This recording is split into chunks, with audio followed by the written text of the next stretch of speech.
Hi all. So a warm welcome to today's session, non-verbal communication. I know you people are aware about non-verbal communication, but I would like to give a good detail about the term or the today's session, non-verbal communication. So why the non-verbal communication is taken today? A very important thing is there. Why? Because is that you all know the communication is there in between the group, among the people, all where the communication is there. And it's very important also. Without communication, we cannot live. And so, the communication is this exchange of ideas, facts, figures, or any kind of information. If we share with some person, it is called as communication. And the communication is said to be complete when the receiver receives the communication in the full sense and in the full spirit. It is perfect and it is effective. And that is called as communication. But one thing is there. If you are efficient in writing, speaking, and at the same time you are having a good listening capacities also, you are mastered in effective communication. But one thing do not ignore. There is a very important aspect which covers all these three aspects, which is called as a non-verbal communication. That is the communication without words. The written, oral communication, all these you are communicating with the help of some kind of oral words, with the help of written forms, you are taking all those mediums. But in the non-verbal communication, we are not taking any kind of words or written formats. But we are taking some instantaneous and spontaneous words are coming out from our body language. We are taking the help of our body, facial expressions. The body language is conveying a lot more than the verbal communication. And that is why the non-verbal communication, I have decided to take this particular topic today. So let's move on to the topics. So what is called non-verbal communication? The nonverbal communication is defined as the process of using wordless messages to generate the meaning.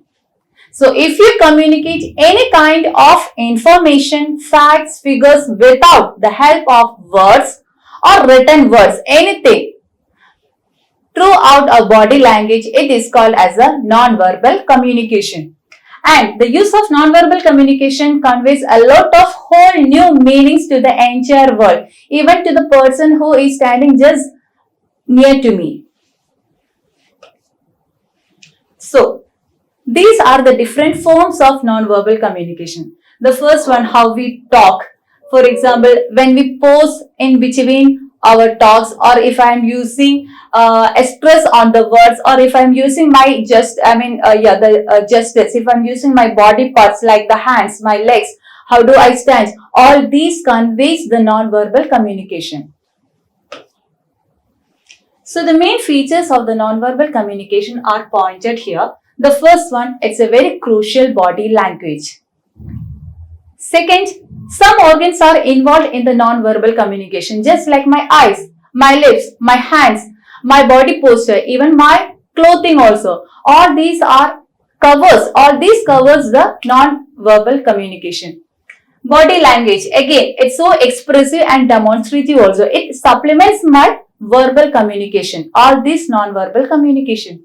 And my beliefs, my mindsets, my attitudes is purely demonstrated in the non-verbal communication. You all know the management consultant guru, Peter F. Drucker. He says that the most important thing in communication is to hear what is not being said. I repeat, the management consultant guru, Peter F. Drucker, says that he says the importance of non-verbal communication as the most important thing in communication is to hear what is not being said. Only this conveys you why the non-verbal communication is very important. Let's see now. Yeah, so this is a diagram which shows the importance of non-verbal communication. We can see out of the 10% of this communication, only 10% carries the words. By oral communication, it conveys only the 10% of the meaning. And the rest of the 40%, the tone of voice, the voice quality. How do you use the pitch, the tone? And the last one, it is the body language. If the body language is perfect, then the 3/4 of the communication is conveyed to the public. That's a fact. So these are the types of non-verbal communication. There are 6 types are there. The first one is kinesics. Second one, it is proxemics, paralanguage, physical context, chronomics and haptics. So these are the very important types of non-verbal communication which you have to take care when you communicate something. Now let's see one by one. What do you mean by kinesics? See, the kinesics is an important category. It just covers our body language, the gestures, postures and the facial expressions. That's all. Nothing is there. So kinesics is a study of the inner feelings which is conveyed through the body language. It's called as the kinesics. And this kinesics has been divided into the facial expressions, that is just the eye movements, the lip movements, all those things. Whatever comes in our facial expression, it covers in the facial expressions, which is the first part in kinesics. Second one is the gestures.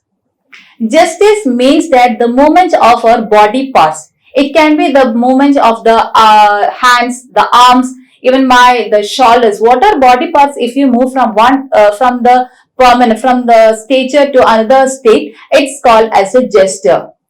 It can be sometimes called as a coded gestures, instinctive gestures. So many kinds of gestures are there. And the next one is the posture. The way how you stand, the way how you sit, crossing the arms, crossing the legs. If you are, the hinging your shoulders, all these are the examples. It all conveys different kinds of meanings to the public or to the receiver. So all these strengthens your communication.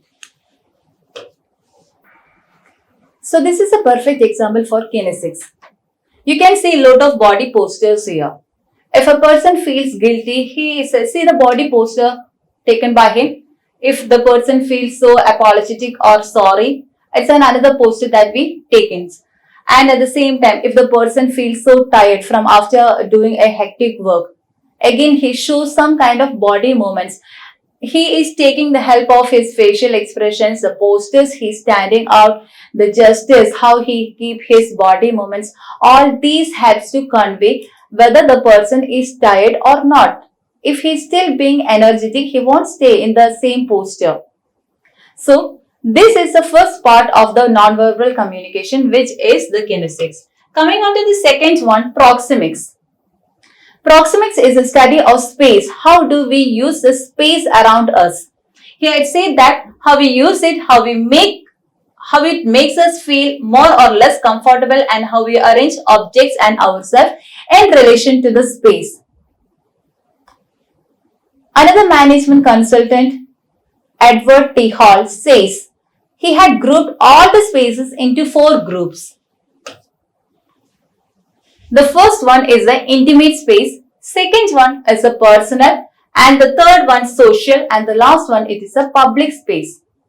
See, if I am communicating something to my very beloved person, to my husband or to my kids, I will be taking this particular channel, intimate channel, or the intimate space I will be taking.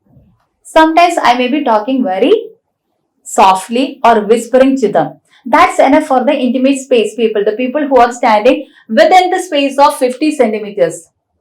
And if the person, and that's, we communicate to those people who are very beloved and we are so close to us. Those people only comes in this intimate space.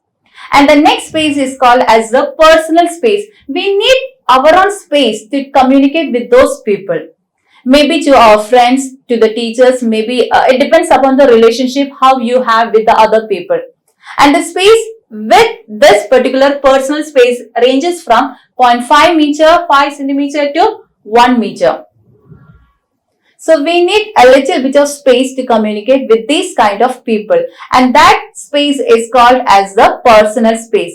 And going from this personal space, we take the social space also. Sometimes it may be most probably for the official communication. If I am communicating to my boss, to my senior, or to the person who is not so known to me, I will be taking a safer distance, a social distancing which is safer for me. And that distance ranges from 1 meter to 4 meters.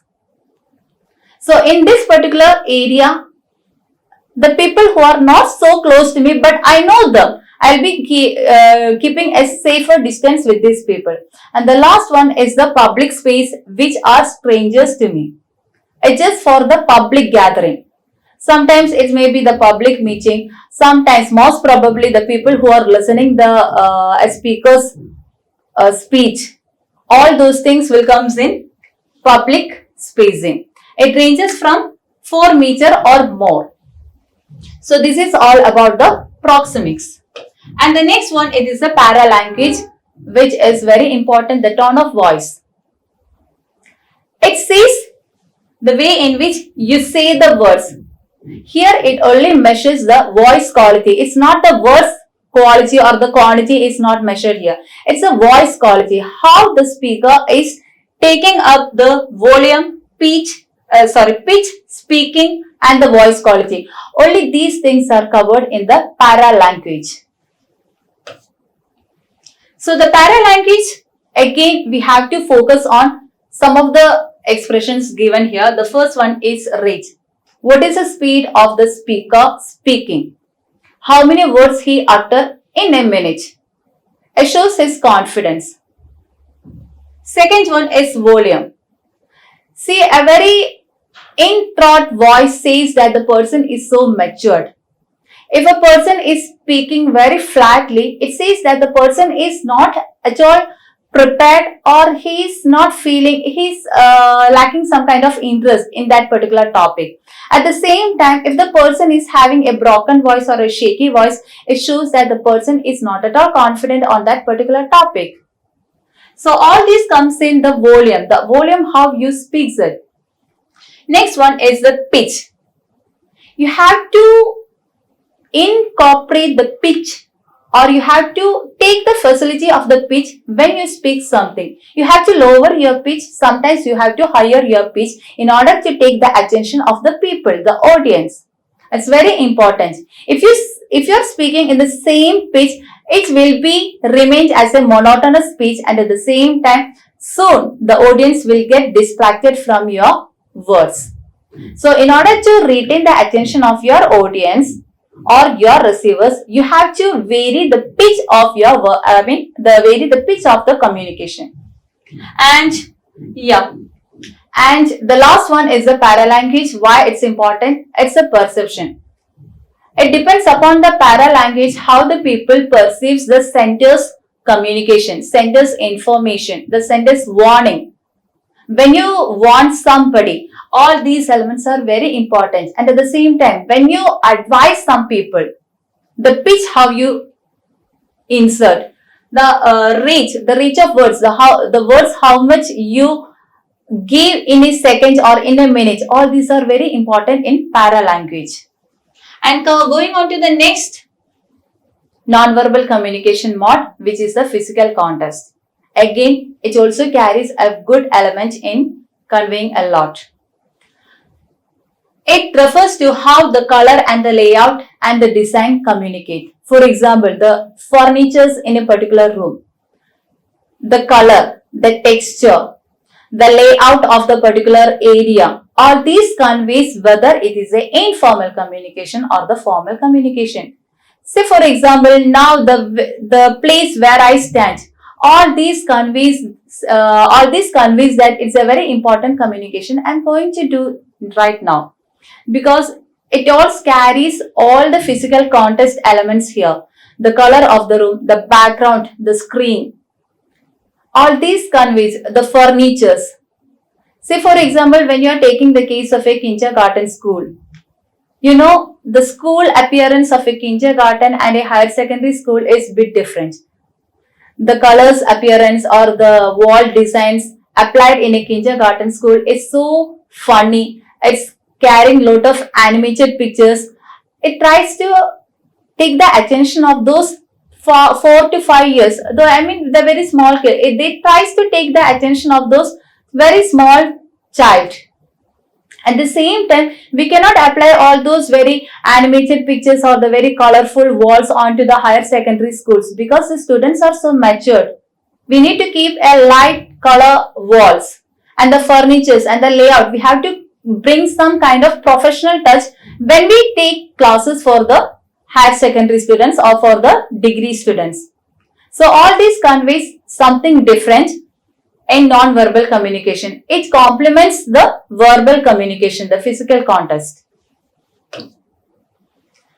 So, and again, the physical context, when you see, for example, if you see the word bank on the wall of a building in a city, lots of perceptions will be coming up into our mind.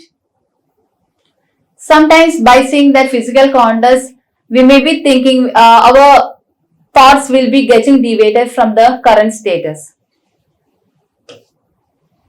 And the next nonverbal communication type is chronomics.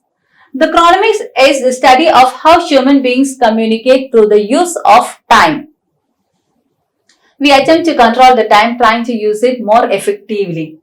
And you all know the time is very important. Sometimes we may do all those things in a very urgency manner. Sometimes we will be willing to wait for somebody. All these shows how much the time is prior to us. When an exam is conducting on today, suppose if a student is coming on very late, 5 minutes late or 10 minutes late, what will be the impression on that invigilator? He will be saying that the student is not at all disciplined, he is not at all punctual. That is the nonverbal communication which is conveyed to the invigilator. Suppose if all the students in that particular examination hall places just before 5 minutes, from the examination time, the invigilator will be so happy because he will be getting a feeling that all the students are so punctual and can start the exam on time. So the use of time is very important in communication. It shows how much the person is disciplined, punctual, lazy, how much he is willing, how willingness he is ready to wait for others. All these are conveyed in this particular term which is called as the chronomics. So the time factor must be kept in mind for any speaker. He uses the time, reflects their personality. The personality is much linked with the time. So coming on to the last part of the nonverbal communication, which is haptics. It's very important, the haptics. In today's era, the use of touch, how we touch the person, it conveys a lot because, okay, let's see, the study of touch as a non-verbal communication, and it includes the haptics it can be a handshake, sometimes patting on the colleague, it can be holding the hands or kissing. All these conveys a lot of meaning than the verbal communication. If you congratulate a person by holding his hands or by giving a shake hand, it gives more meaning than the verbal communication. So the study of touch is very important in non-verbal communication, and this study of the haptics may vary from culture to culture. In Indian culture, we use different haptics in different contexts, in different situations, whereas it may be wrong. It cannot be applied in Western cultures. It may be conveying a different language. So we have to use these haptics very carefully. Some examples are given here. Here two colleagues are giving the shake hands.